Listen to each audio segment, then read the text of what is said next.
其實今次紅館演唱會我個主題叫做 The Alchemist。其實 Alchemist 呢樣嘢就係煉金術士，源自於煉金術。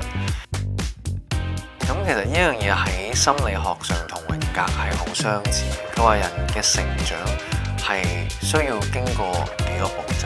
第一係燃燒至灰燼，就係喺煉金術入邊嘅黑。然後之後佢話淨化就係白，然後黃色就係注入新嘅事物、新嘅思維。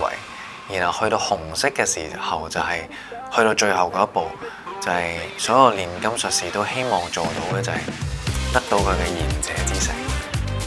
而呢一樣嘢同我哋成長嘅時候，將自己嘅過去燃燒，去靜止落嚟反思，去到最後得到自己嘅智慧，成為想成為嘅人係好相近。